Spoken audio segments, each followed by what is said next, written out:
नमो भगवते वासुदेवाय। ओम श्री गुरुदेवाय नमो नमः। नीलाद्रि चतुर्धामूर्तिंकर अभय पाद पद्मरे कोटि दंडवत प्रणाम। सर्वप्रथम यही मंच उपरु सेवक मानसरे समर्पण करुछे। प्रातस्मरणीय सद्गुरुदेव परमंश श्रीमद बाबा बलियांकर अभय पदाब्जरे भक्ति कुसुमांजलि समर्पण पूर्वक आज मंगलमय सुप्रभात रे आपण मानक बलिया विचार कार्यक्रम को सेवक स्वागत करुछे। आमे भिन्न भिन्न स्तरर मनीष, भिन्न भिन्न अवस्थार मनीष एवं भिन्न भिन्न मानसिकतार मध्य मनीष।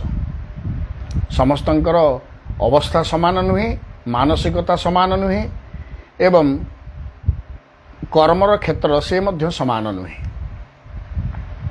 किंतु या भितरे आमे सबु बेले किछि ना किछि गोटे नकारात्मक अवस्था को सामना करू। आमे जेते चाहू आमे सकारात्मक अवस्था को जीवा, पॉजिटिविटी आड़ को जीवा, नेगेटिविटी कौन ना कौन क्षेत्र में आमको किछि ना किछि मात्रा रे स्पर्श करे। प्रतिटी कथा को आमे नकारात्मक ढंग रे चिंतन करिवा तेबे आमे शेषांश रे सिद्धांत रे निर्जयास रे पहुंची परिबा नाही। सबताकू आमको पॉजिटिव बी पॉजिटिव आमको युक्तात्मक भाव रे, विजुक्तात्मक भाव रे नुह, युक्तात्मक भाव रे आमको चिंतन करने को पड़े। आमको अर्थात तार आउरी सरल करी कहिले अर्थात सबु भितरे सुगुणटा को आमे देखिबा। सुगुणर भावनाटा जेतेबेले आम भितर रहिबा दैट इज कॉल्ड पॉजिटिविटी। घटनाटा होउची माने कौन तो गोटे होउची ना, सबु कथार गोटे पॉजिटिविटी अच्छी आ नेगेटिविटी अच्छी। तेणु मनीष आम भितर दिव्य ज्ञान जेतेबेले ईश्वर देइचंती तेबे आमे नेगेटिविटी आड़ को जीवा कहीं। तेणु गुरुदेव आज से प्रेक्षापट में जो मार्गदर्शन कले सेवक पाठ करुच्ची तापर ताकू तर्जमा करिया। जीवन जो स्तर हेउना कहीं जदि प्रतिटी परिस्थिति सह खाप खुआई चली न पारिल तेबे निश्चय जीवन युद्ध रे तुम्हें हारिजिव। शास्त्र प्रमाण अनेक। प्रतिटी परिस्थिति सहित आमको खाप खुआई चलिबार टू एडजस्टमेंट ऑफ लाइफ। आमको खाप खुआई चलिबा जीवन जो खाप खुआई चलिबार जो नीति मानविकता मानव धर्म भितर यह एक अनन्य धर्म। आमे प्रतिटी परिस्थिति सहित एडजस्टमेंट हवा, खाप खुआई चलिबा। अतीतर उदाहरण राति पाहिले रघुनाथ सिंहासन ऊपर बसी थांते, अभिषिक्त होई थांते, अयोध्यार राजा रूपे परिगणित होई थांते।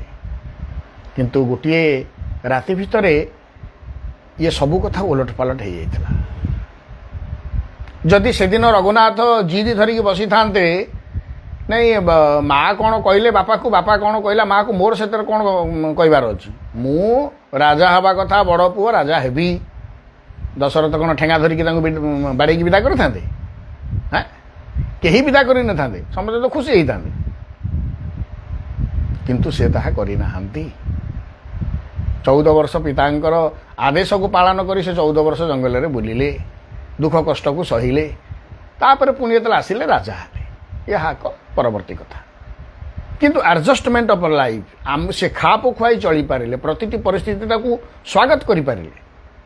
जो कोमल अंग राजबाटी भितर थिला, तुली तलप सेजरे शयन करूला, से अंगटा बा से शरीरटा पुणी कौन ना भूमि रे शोइला।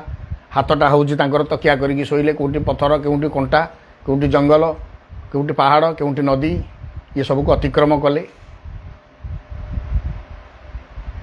माने जेमिति गोटे गोटे साधारण जीवर अवस्था। प्रतिटी सकाळ हला मात्र के सेठी तुम पई जलखिया प्रस्तुत होई करी नाहनी। तुमर आवश्यक जिनस तुमको संग्रह करिया पड़ियो जंगल भितरे। बुली बुली करी फल कौन सेठी कौन जंगल सारा कौन फल गछ भर्ती होई रही ना, जो जो फल अच्छी तुम सब खाई पार से कथा नुह ना। तुम्हें खाद्य उपयोगी फल पुणी से संग्रह करुले बुली बुली। ଆପଣ ଚିନ୍ତା କରିପାରୁଛନ୍ତି ସେ ଅବସ୍ଥାଟାକୁ। ଆପଣମାନେ ଭାବିପାରୁଛନ୍ତି ପାଣ୍ଡବମାନଙ୍କ କଥାକୁ? ଯେଉଁମାନେ ଐଶ୍ୱର୍ଯ୍ୟ ଭୋଗ ଭିତରେ ବଢ଼ିଥିବା ଛୁଆ ସେ 12 ବର୍ଷ ଜଙ୍ଗଲରେ ବୁଲୁଛନ୍ତି, ଗୋଟିଏ ବର୍ଷ ଅଜ୍ଞାତବାସରେ ରହୁଛନ୍ତି। ଇଏ ମାନସିକତା ଭିତରକୁ ଆପଣ ଚିନ୍ତନ କଲେ ଥରେ। ରାଜା ନଳ ରାଜା ହେଇକରି ମଧ୍ୟ ଘୋଡ଼ା ପାଇଁ ସେ ଘାସ କାଟୁଥିଲେ। ରାଜା ହରିଶ୍ଚନ୍ଦ୍ର ସତ୍ୟ ଧର୍ମର ରକ୍ଷା ପାଇଁ ନିଜକୁ ବିକ୍ରି କରି ଚଣ୍ଡାଳ ବୃତ୍ତି କରୁଥିଲେ। ଶ୍ମଶାନର ଜଗୁଆଳ ହେଇଥିଲେ। ପ୍ରତିଟି ପରିସ୍ଥିତି ସହ ଖାପ ଖୁଆଇଥିବା ମଣିଷ ହିଁ ସମୟକୁ କାଳକୁ ଜୟ କରିଥାଏ, କାଳକୁ ଅତିକ୍ରମ କରିଥାଏ। କାଳ ତାଙ୍କୁ ଅତିକ୍ରମ କରିପାରେନି। ଆଉ ଯେଉଁ ମଣିଷ ପ୍ରତିଟି ପରିସ୍ଥିତିରେ ଖାପ ଖୁଆଇ ଚଳି ନପାରେ, କାଳ ତାକୁ ଅତିକ୍ରମ କରେ, ଅର୍ଥାତ୍ କାଳ ତାକୁ କାଳର କରାଳ ଗ୍ରାସ ଭିତରେ ସେ ଜୀବନଟା ହଜିଯାଏ। ଆଜି ହରିଶ୍ଚନ୍ଦ୍ର ନାହାନ୍ତି, ରଘୁନାଥ ସଶରୀରରେ ନାହାନ୍ତି, କିମ୍ବା ରାଜା ନଳ ଆଜି ନାହାନ୍ତି, ପାଣ୍ଡବମାନେ କେହି ନାହାନ୍ତି। କିନ୍ତୁ ଆମେ ତାଙ୍କ କଥା ମନେ ପକାଉଛେ କାହିଁକି ନା ପ୍ରତିଟି ପରିସ୍ଥିତି ସହ ସେ ଖାପ ଖୁଆଇ ଚଳିପାରିଥିଲେ ବୋଲି। ଫେରିବା ଆମ ପାଖକୁ। ଆମେ କ'ଣ ପାଣ୍ଡବମାନଙ୍କ ଠାରୁ, ରଘୁନାଥଙ୍କ ଠାରୁ, ରାଜା ନଳଙ୍କ ଠାରୁ ଆମେ ଏତେ ବୟସରେ ଅଛେ? ସେ ସମ୍ପତ୍ତିର ତୁଳନା ଆମର 57 ପୁରୁଷ ଗଲେ ବି ହେଇପାରିବ ନା? ସେତିକି ସୁଖ ସ୍ୱାଚ୍ଛନ୍ଦ୍ୟ ଆନନ୍ଦର ହେଇପାରିବ ନାହିଁ। ତାହା ଭିତରେ ବି ସକାଳୁ ଚାହା ପିଉଥିଲା ବେଳେ ଯଦି ମିଠା କମିଗଲା, ଓହ ଆଜି ଗୋଟେ ବେଳା ଖରାପ, ଆଉ ଗୋଟେ ଚିନି ପନି ଆଣି ଗୋଟେ ଚାଟାକୁ ଧରେଇଦେଲେ ସକାଳୁ, ଆଉ ଗେରେ ଗେରେ ଗେରେ ହେବା ଆରମ୍ଭ କଲ। କାହିଁ ଚିନିଟା ଯଦି ପଡ଼ିନି ତମେ ଚିନିଟା ଗୋଳେଇକି ପିଉନା, ଅସୁବିଧା କ'ଣ ହେଲା? ଅସୁବିଧା କ'ଣ ହେଲା? ତରକାରୀରେ ଲୁଣ କମିଯାଇଛି, ଫିଙ୍ଗା ଫୋପଡ଼ା କାହିଁକି ହେଲା? ଯଦି ଲୁଣ କମିଛି ଲୁଣ ପକେଇ ଦିଅ, ଅସୁବିଧା କ'ଣ ହେଲା? ଗୋଳେଇକି ଖାଅ। Adjust to yourself. ଅଯଥା ମାଲିକାନା ଦେଖାଇବାର ଅଭ୍ୟସ୍ତ ସମସ୍ତେ ଆମେ ହେଇଯାଇଛେ ନା। ମୋର ସାହିତ୍ୟ ପ୍ରଫେସର ଥରେ ବୁଝେଇଲେ, ସ୍ୱର୍ଗତ ବୈକୁଣ୍ଠ ବିହାରୀ ନନ୍ଦ ଶର୍ମା, ଯାହାଙ୍କର ନାଁ ଏସିଆ ମହାଦେଶର 10 ଜଣ ମାନେ ଯେଉଁ ପ୍ରଚଣ୍ଡ ବିଦ୍ୱାନ ମାନଙ୍କ ଭିତରେ ତାଙ୍କ ନାଁ ଥିଲା। ଏସିଆ ମହାଦେଶର, ଭାରତ କଥା ମୁଁ କହୁନି। ଆମେ ପଢ଼ୁଥିଲା ବେଳେ ସେ ରିପୋର୍ଟ ଆସିଥିଲା ଇଂରାଜୀରେ, ସେ ଦେଖାଉଥିଲେ। ତାପରେ ବି ସେ ଆମେ ଦେଖିଲୁ ମାନେ ପୂର୍ବରୁ ତାଙ୍କର ଯେଉଁ ଭାବନା, ଏଡ଼େ ବଡ଼ ସମ୍ମାନର ଅଧିକାରୀ ହେଇସାରିଲା ପରେ ବି ସେଇ ଭାବନାର କିଛି ତାଙ୍କର ପରିବର୍ତ୍ତନ ନଥାଏ। ଅତି ସରଳ ଜୀବନ। ଧୋତି ଖଣ୍ଡେ ପିନ୍ଧନ୍ତି, ସାର୍ଟ ଖଣ୍ଡେ ପିନ୍ଧନ୍ତି, ସେଇ ଯେଉଁ ଧୋତିର ଚାଦରଟାକୁ କାନ୍ଧରେ ପକାନ୍ତି, ଅଣ୍ଡରୱେୟାର ପିନ୍ଧନ୍ତି ନାହିଁ, ଗଞ୍ଜି ପିନ୍ଧନ୍ତି ନାହିଁ, କିଛି ପିନ୍ଧନ୍ତି ନାହିଁ। ସେ ସମୟର ମଣିଷ। ଥରେ କ୍ଲାସ୍ ସାରିକି ଯେତେବେଳେ ଫେରୁଛୁ, କ'ଣ ପାଇଁ ମୁଁ ମାନେ ଯାଉଛି ଅଫିସ ଆଡ଼େ, ଭେଟାଭେଟି ହେଇଗଲା ପରେ କହିଲେ, ବୁଝିଲ ତମକୁ ଆଜି ଗୋଟେ କଥା କହୁଛି ମନେ ରଖିବ। ମୁଁ ତାଙ୍କ ନିଜ କଥା କହିଲେ, ମୁଁ ମୋର କାମିଜ ଦିଟା, ମାନେ ଯେଉଁ ପଞ୍ଜାବୀଟାକୁ ପିନ୍ଧନ୍ତି ଉପରେ ସାର୍ଟ ତ କାମିଜ ବୋଲି କହନ୍ତି, ମୋର କାମିଜ ଦିଟା ଆଉ ଧୋତି ହେଉଛି ଦିଟା, ଚାଦର ଦିଟା, ଆଉ ଗୋଟାଏ ରଖିଛି। ମୁଁ ଦିଟାକୁ ସବୁଦିନ ଏପଟ ସେପଟ କରି ପିନ୍ଧିକିରି ଆସେ, ଗୋଟେ ଚିରିଲେ ଆଉ ଗୋଟେ ମୁଁ ବାହାର କରେ। ମୁଁ କହିଲି ସାର୍ କ'ଣ ପାଇଁ? ଆପଣଙ୍କର ତ ଦରମା କିଛି କମ୍ ନୁହେଁ, ଲକ୍ଷାଧିକ, ସେଣ୍ଟ୍ରାଲ ଗଭର୍ଣ୍ଣମେଣ୍ଟ। ସେତେବେଳେ ସମୟରେ ଆପଣମାନେ ସେମାନେ ପାଉଥିଲେ 80,000 ଲକ୍ଷେ ଟଙ୍କା ସେତେବେଳେ ସମୟରେ, ମାନେ 1987-88 ମସିହା କହୁଛି। ଆଉ ତାହେଲେ ଆପଣଙ୍କର ତ ନା ନା ନା ନା ଅର୍ଥ କଥା ନୁହେଁ, ଅର୍ଥ ଜୀବନର ସବୁ କଥା ନୁହେଁ। ଅର୍ଥକୁ ତୁମେ ଯେଉଁଦିନ ଜୀବନର ସର୍ବସ୍ୱ କରିଦେଲ, ସେଇଦିନ ତୁମେ ସୁଖ ନୁହେଁ ଦୁଃଖକୁ ସ୍ୱାଗତ କରିବ। କାରଣ ଅର୍ଥ ବିନା ତୁମକୁ ଆଉ କିଛି ସଂସାରରେ ଦେଖାଯିବ ନାହିଁ। ସେ ବୁଝେଇଲେ, ଅର୍ଥ ନୁହେଁ, ଜୀବନର ଆବଶ୍ୟକତାଟା କ'ଣ, ଅନାବଶ୍ୟକତାଟା କ'ଣ, ସେଇଟାକୁ ଆଗ ଭାବ। ଅର୍ଥ ଦ୍ୱାରା ସବୁ ଆବଶ୍ୟକତା ପୂରଣ କରିହେବ, କିନ୍ତୁ ଅର୍ଥ ଦ୍ୱାରା ମାନସିକ ସ୍ତରରେ ଶାନ୍ତି ସୃଷ୍ଟି କରାଯାଇପାରିବ ନାହିଁ। ମୁଁ ତୁମକୁ ଏଇଟା କହିବାର ଉଦ୍ଦେଶ୍ୟ ହେଉଛି, ମୁଁ ଦିଟା କାମିଜ ପିନ୍ଧେ, ଦିଟା ଧୋତି ପିନ୍ଧେ, ଦିଟା ଚାଦର କାନ୍ଧରେ ପକାଏ, ଚିରିଗଲେ ଆଉ ଗୋଟେ ଆଣେ। ଅର୍ଥାତ୍ ନ୍ୟୁନତମ ଆବଶ୍ୟକତାରେ ଜୀବନ ସନ୍ତୁଷ୍ଟ ରହି ଶିଖୁ। ସନ୍ତୁଷ୍ଟ ସତତମ ଯୋଗୀ ଯତାତ୍ମା ଦୃଢ଼ ନିଶ୍ଚୟ। ଆବଶ୍ୟକତା ଆଉ କେଉଁଟା ଅତି ଆବଶ୍ୟକ, ଆଉ ଜୀବନର କେଉଁଟା ଅନାବଶ୍ୟକ, ଏ ତିନିଟା କଥା ଭିତରେ ଆମ ଜୀବନ ଦୋଦୁଲ୍ୟମାନ ହେବା ଉଚିତ। କିନ୍ତୁ ନିର୍ଣ୍ଣୟ ନେବା ଭୁଲ କରୁ। ଯେଉଁଟା ଅତି ଆବଶ୍ୟକ ନୁହେଁ, ସକାଳୁ ଦେଖେ ତ ଆଶ୍ରମର ଦ୍ୱାର ଦେଶରେ ସକାଳେ ଯେତେବେଳେ ପ୍ରଭାତ ଜପ କରି କରି ବୁଲେ, ପ୍ରଭାତ ପରିକ୍ରମା ସମୟରେ ଅନାବଶ୍ୟକ ଭାବରେ ଘରୁ ଉଠିଲେ ଦାନ୍ତ ଘଷିଲେ ବ୍ରସ୍ କରିଦେଲେ ବାବୁମାନେ ମୋଟରସାଇକେଲ ଧରିକି ଆଇଲେ କ'ଣ ନା କ୍ୟାଣ୍ଟିନ୍ ପାଖରେ ଚାହା ପିଇବେ। ଘର ପାଖରୁ ଯଦି ଚାଲି ଚାଲି ସକାଳୁ ଆସନ୍ତ ଚାହା ପିଇବା ପାଇଁ, ପୁଣି ଚାଲି ଚାଲିକି ଯାଆନ୍ତ, ଏକାଧାରେ ଶାରୀରିକ ବ୍ୟାୟାମ ବି ହେଲା, ଚାହା ପିଇବାକୁ ଚାହା ପିଇବା ବି ହେଲା, ସାଙ୍ଗମାନଙ୍କ ସହିତ ଦେଖା ବି ହେଲା। ଯେଉଁ ମୋଟର ସାଇକେଲରେ ଆସିକି ଚାହାଟା ଦାମ ହେଉଛି 5 ଟଙ୍କା, ତ ତେଲ ପଡ଼ିଲ କେତେ ଟଙ୍କାର ଯିବା ଆସିବାରେ? ସେ ହିସାବଟା ଯୁବବର୍ଗମାନଙ୍କ ଭିତରେ ହେଇପାରୁନାହିଁ। ସକାଳୁ ଚାଲୁନା, ଅସୁବିଧା କ'ଣ ହେଲା? ତାହେଲେ ସକାଳୁ ମୋଟର ସାଇକେଲ ଚଢ଼ି ଆସି ଚାହା ପିଇ ପୁଣି ଫେରିବାଟା ଅତି ଆବଶ୍ୟକ ତ ଜୀବନ ପାଇଁ। ଆଉ ଥରେ ଭାବିବା। ଅନାବଶ୍ୟକତାକୁ ବେଳେବେଳେ ଆମେ ଅତି ଆବଶ୍ୟକ ବୋଲି ଭାବି ଦେଉ, ଯାହା ଆମ ଦୁଃଖର କାରଣ ହୁଏ। You should adjust to yourself in each and every condition. ପ୍ରତିଟି ପରିସ୍ଥିତି ସହିତ ନିଜକୁ ଖାପ ଖୁଆଇ ଚଳ। ଆଜି ତୁମ ନିକଟରେ ଅର୍ଥ ଅଛି, ଅର୍ଥର ବ୍ୟବହାର କର, ଖର୍ଚ୍ଚ କର, ମନା ନାହିଁ। କାଲି ଅର୍ଥର କମିଗଲା, ସେଇ ଅନୁସାରେ ଜୀବନକୁ ଖାପ ଖୁଆଇ ଚଳେଇବା ଶିଖ। ନା ମୁଁ ସବୁଦିନ ଆଜ୍ଞା 500 ଟଙ୍କା ଖର୍ଚ୍ଚ କରେ, ଆଉ ଆଜି 300 ହେଲେ କେମିତି ହେବ? ସେ କଥା ନୁହେଁ। ଟିକେ ପୂର୍ବରୁ ସେଇତ ନାଇଁକି କହିଲି, ପାଣ୍ଡବମାନଙ୍କ ଠାରୁ ବେଶୀ ସମ୍ପତ୍ତି ତୁମର ନଥିଲା, ନାହିଁ, ହେଇ ମଧ୍ୟ ପାରିବ ନାହିଁ। ରାଜା ହରିଶ୍ଚନ୍ଦ୍ରଙ୍କ ଠାରୁ କ'ଣ ତୁମର ବାପା ରାଜା 14 ପୁରୁଷଙ୍କର ବେଶୀ ସମ୍ପତ୍ତି ନଥିଲା, ଭବିଷ୍ୟତରେ ବି ହେଇପାରିବ ନାହିଁ। ରାଜା ନଳ, ଭଗବାନ ରଘୁନାଥ, ତାଙ୍କଠୁ କ'ଣ ତୁମର ବେଶୀ ସମ୍ପତ୍ତି ଥିଲା? ନା ଭବିଷ୍ୟତରେ ହେବ, ନା ବର୍ତ୍ତମାନ ଅଛି? ଏ କୌଣସିଟି କଥା ବି ନୁହଁ।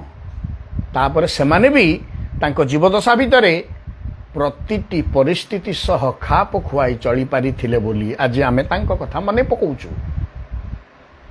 ତେଣୁ ଜୀବନ ପ୍ରତିଟି ପରିସ୍ଥିତି, କେତେବେଳେ ସୁଖାତ୍ମକ, କେତେବେଳେ ଦୁଃଖାତ୍ମକ, କେତେବେଳେ ବ୍ୟଙ୍ଗାତ୍ମକ, କେତେବେଳେ ଅପମାନ ସୂଚକ, କେତେବେଳେ ଆନନ୍ଦ ସୂଚକ, କେତେବେଳେ ସମ୍ମାନ ସୂଚକ।